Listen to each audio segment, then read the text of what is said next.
So let me guess, you have been in the professional beauty and or barber industry for a hot minute. You are so in love with what you do, but you kind of feel yourself getting a little blah with the industry. What about you just got into the industry and you're so overwhelmed, you don't even know which way to go, and you're like, oh my God, let me just fizzle out before I even start. Or maybe you're a salon or spa owner, you've been in the industry for 20 plus years, and you are just totally done with the whole shebang.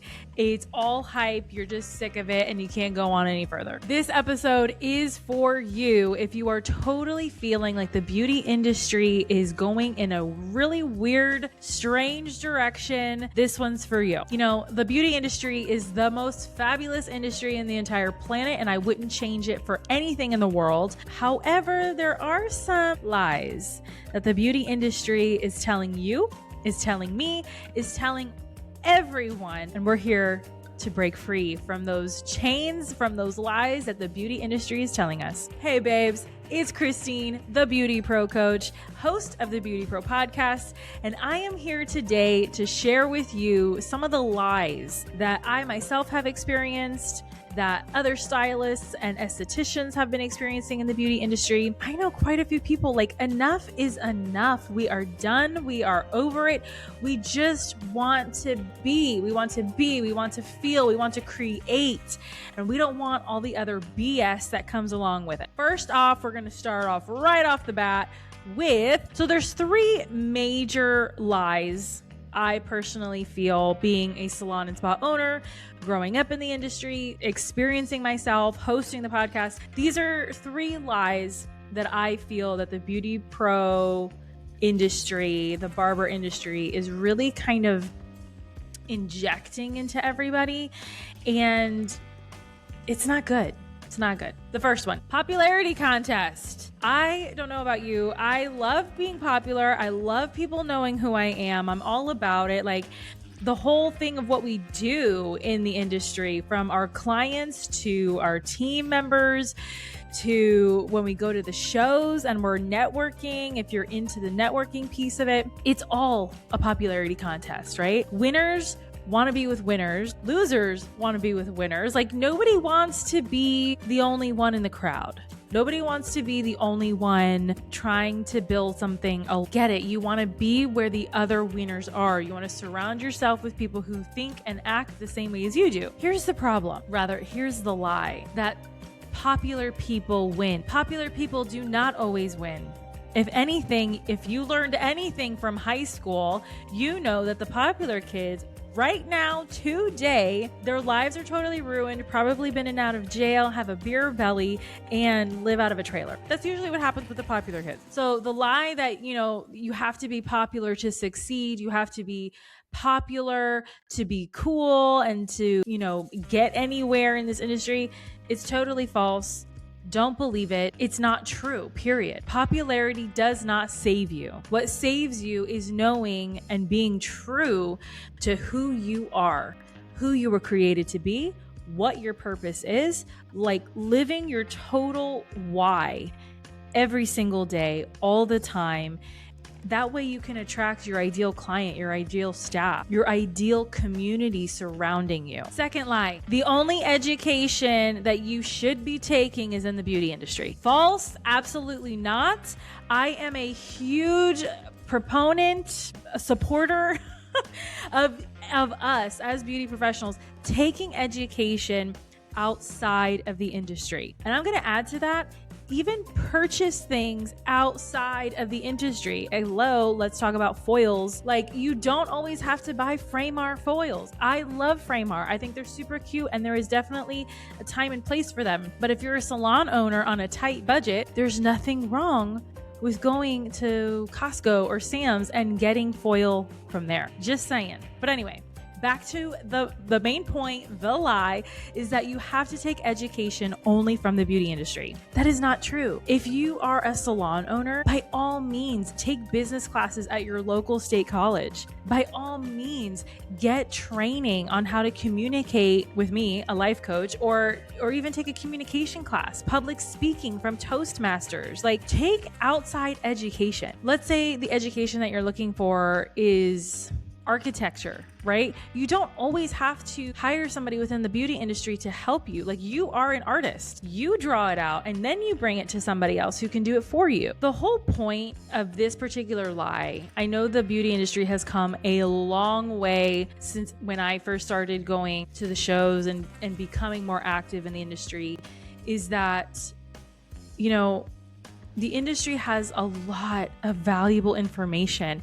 Information, by the way, the outside world doesn't always have. And I can genuinely say that I have learned so much of life and love even from the beauty industry and how to communicate with your stylist and your team and your people. But when you go outside of the industry and you learn how to be a motivational speaker, you learn how to lead a team.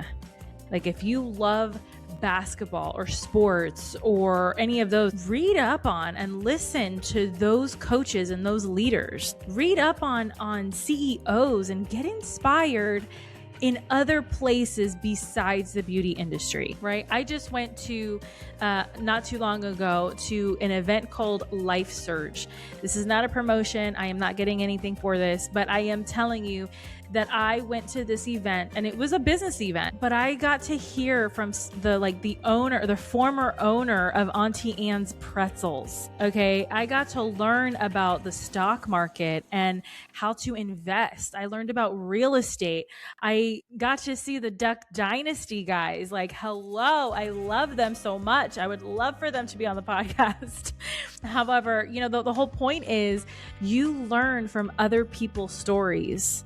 And yes, the beauty industry has some inspiring stories all day, every day, at every hair show, all the time. But sometimes you just need to take a breather and go get inspired elsewhere.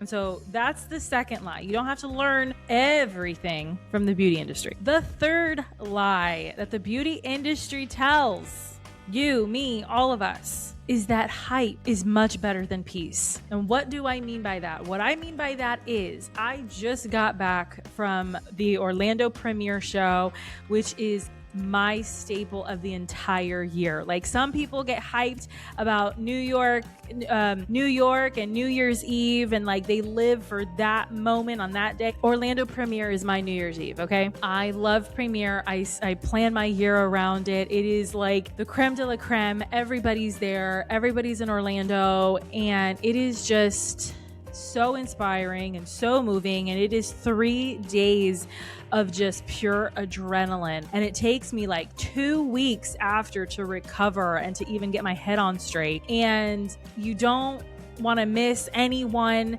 Like, FOMO is seriously the biggest, the realest thing you've ever experienced if you're not at Orlando. And this year was no different. However, I will say that over the years going to premiere, it is so fast. It is so in your face.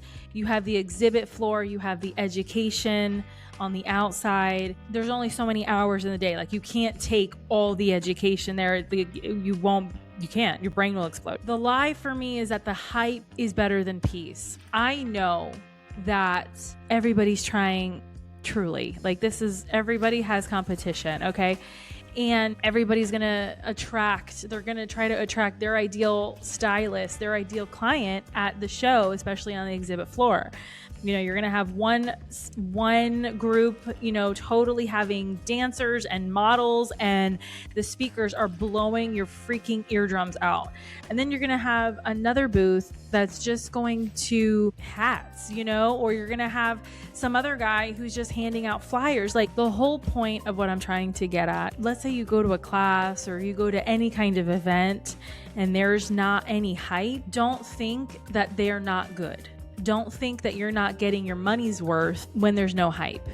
All right. Hype is exactly that. It's just energy. It's just an overflow excess of energy that gets your heart rate pumping, gets your adrenaline flowing, and you can die of a freaking heart attack. Like, sometimes it is way better, much more beneficial to you as a human being first, then as an artist, then whatever else you want to add onto your resume. Peace. A lot of times you get to think, you get to rejuvenate, you get to slow down to speed up. And there is nothing wrong with that. I know the hair industry has definitely always been like the rock star kind of convention, right? The rock star hair show, rolling around, huge egos, amazing fashion. And you're just like ruling your life and living your dreams. Like, you're just like, oh my God. But I can promise you that there is another side of the industry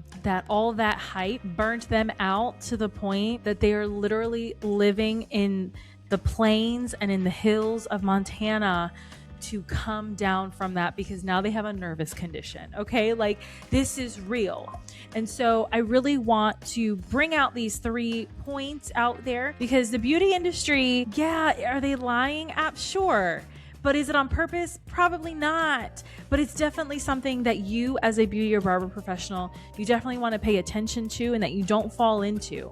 Another thing is too, is like for salon and spa owners and independent stylists, like, you don't always have to buy the high-end foils. Like, you don't always have to buy the high-end brushes. A lot of times, especially if you're on a tight budget, you can totally buy the generic cheapo versions, save a little money, and still get the job done. Okay. Name brand is not always everything. Okay. That's today's episode. I wanted to hop on here, share with you with that, share a little bit of the energy, the hype of Premiere Orlando, because it is the hair show of the year.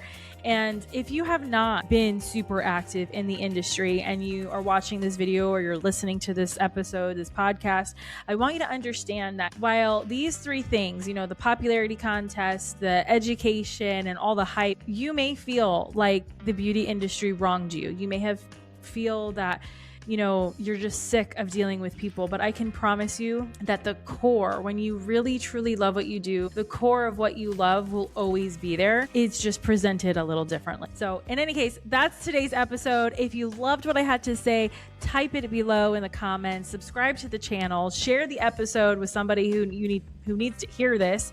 Maybe it's you, maybe it's your bestie. But in any case, thanks for watching. Thanks for listening. I hope you subscribe, and I'll talk to you next time.